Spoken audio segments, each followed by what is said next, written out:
तो zero vector जो है is a vector of zero magnitude and no direction. ये देखा था आप लोगों ने? नहीं सर, ये नो सर। तो यहाँ तक बात होगी, तो उसके बाद हम लोग बात कर रहे हैं जीरो वेक्टर की। तो जीरो वेक्टर जो है is a vector of zero magnitude and no direction, yet it is called a vector, yet it is a vector। क्यों? क्योंकि ये दो वेक्टर्स को ऐड और सब्ट्रैक्ट करने के बाद मिलता है। we get it after adding, subtracting two vectors। Sir मतलब इससे सेम फोर्सेस अपोजिट डायरेक्शन में एक्ट कर रहे हैं। बिल्कुल भाई, जैसे मान लो 10 न्यूटन यहाँ फोर्स लगे, 10 न्यूटन यहाँ फोर्स लगे, तो बॉडी के ऊपर नेट फोर्स कितना हो जाएगा? Sir zero. जीरो। जीरो हो जाएगा। जीरो क्या वेक्टर है या स्केलर?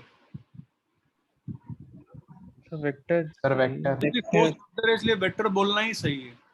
जीरो के ऊपर आप चाहें तो एरो बना दिए, नहीं बनाया नहीं बनाना कोई दिक्कत नहीं है। जीरो को बोल्ड कर दीजिए, किताबों में जीरो लिखा होगा बोल्ड लिखा होगा, मतलब जीरो है तो वेक्टर है। फोर्स को ऐड करने के बाद फोर्स ही मिलेगा। कैसे? देखिए, आप घर से निकले, यहाँ से यहाँ गए, फिर वापस आ गए, कितनी होगी net displacement? Sir zero. Zero. Gain zero हो गई, जीरो वेक्टर हो गई, है ना?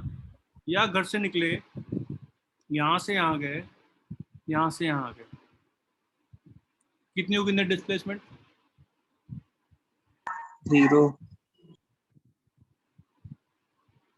अगेन जीरो होगी। समझ में आई बात? नेट डिस्प्लेसमेंट आप इसी पॉइंट पे आ गए, जीरो हो गई।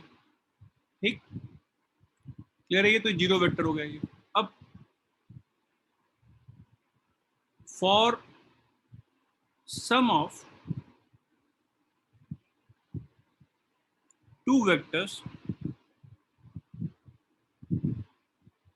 टू बी जीरो, दो वेक्टर्स का सम जीरो कब होगा? दो वेक्टर का सम जीरो कब होगा? सर जब जहाँ से शुरू किया हो वहीं वापस सर आ दोनों जाए। सेम डायरेक्शन में। सेम या अपोजिट? Sir opposite. अपोजिट। वो दो वेक्टर्स क्या होने चाहिए? The two vectors must be equal in magnitude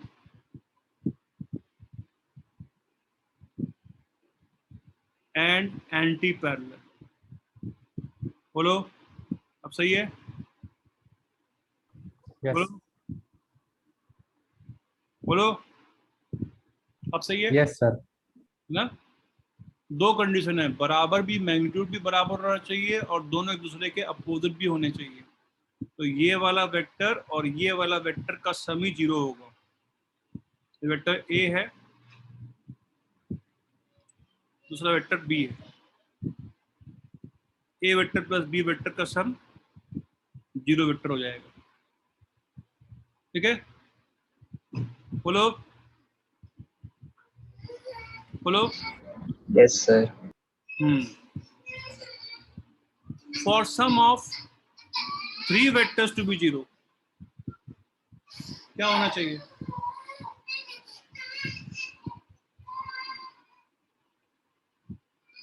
क्या होना चाहिए? Sir, equal in magnitude and acting around the same point. बिल्कुल नहीं। सर तीनों ट्रायंगल की साइड होनी चाहिए।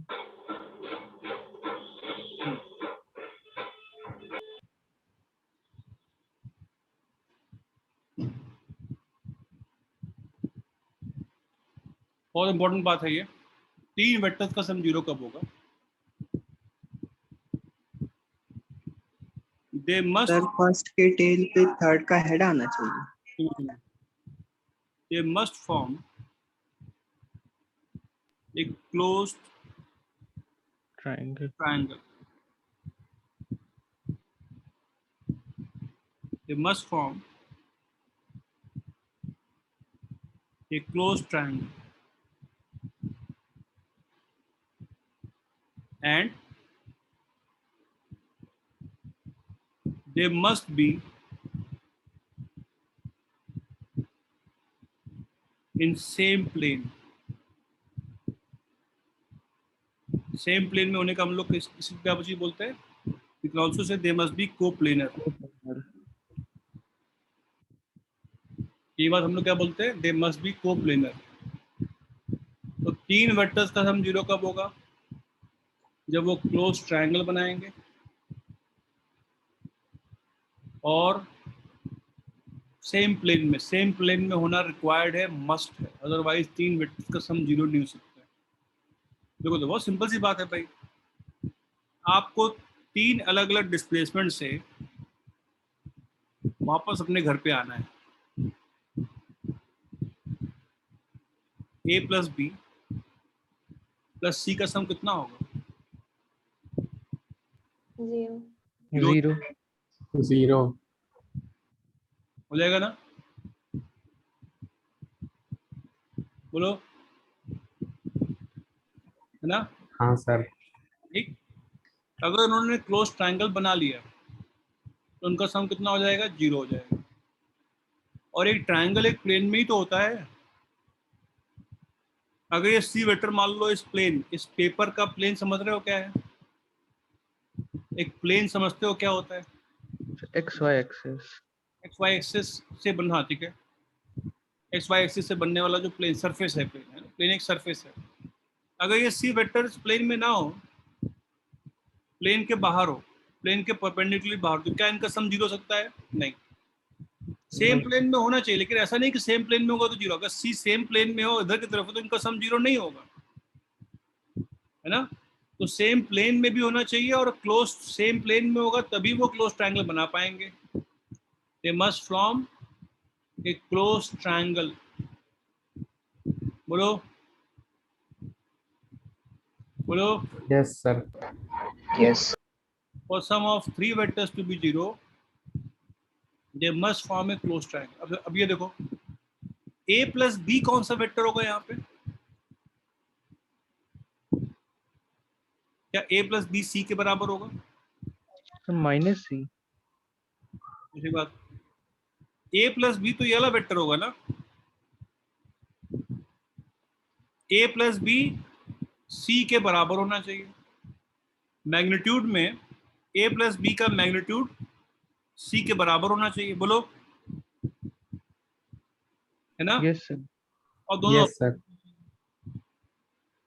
अपोजिट होनी चाहिए, ठीक? और for sum of four vectors to be zero, 4 और मोर, चलो 4 कर लेते हैं, 4 vectors to be zero, they must form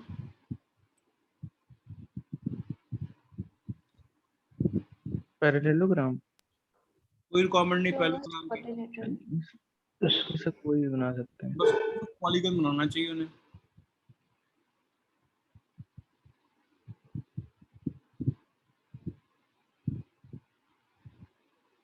क्या लिखेंगे हम लोग? a plus B plus C plus D will be equal to 0। बोलो बोलो। Yes, sir. अब यहाँ पे सेम प्लेन में भी रिक्वायरमेंट नहीं होगी, सेम प्लेन में भी होने की रिक्वायरमेंट नहीं होगी। Not necessary to be coplanar या may not be coplanar.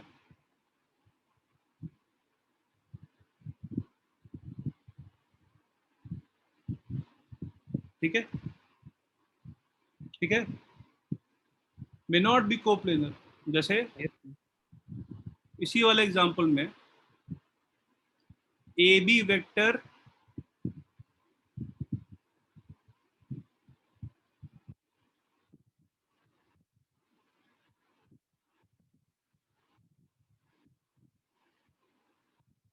A B vector plus B C vector plus C D vector plus D E vector plus EF vector plus FA vector, कितना हो जाएगा सम इसका?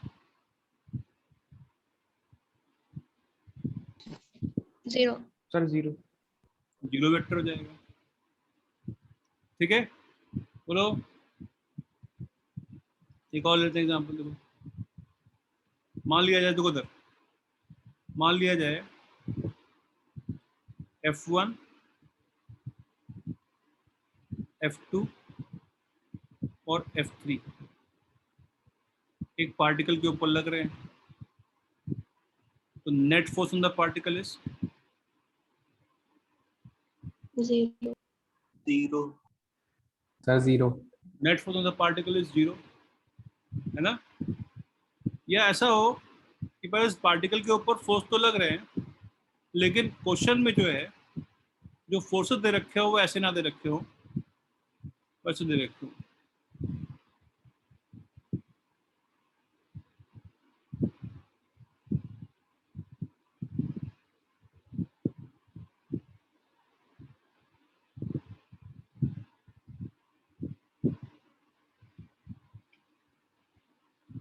इन दोनों का सम कितना होगा? 0. इनका भी सम 0 होगा, क्योंकि आप ऐड कैसे करोगे? ऐड करने का तो एक ही तरीका है ना, पॉलीगन लो। इनका भी सम कितना होगा भाई? जब यहाँ सम 0 हो गया था, इसी से तो मैंने ये बनाया है।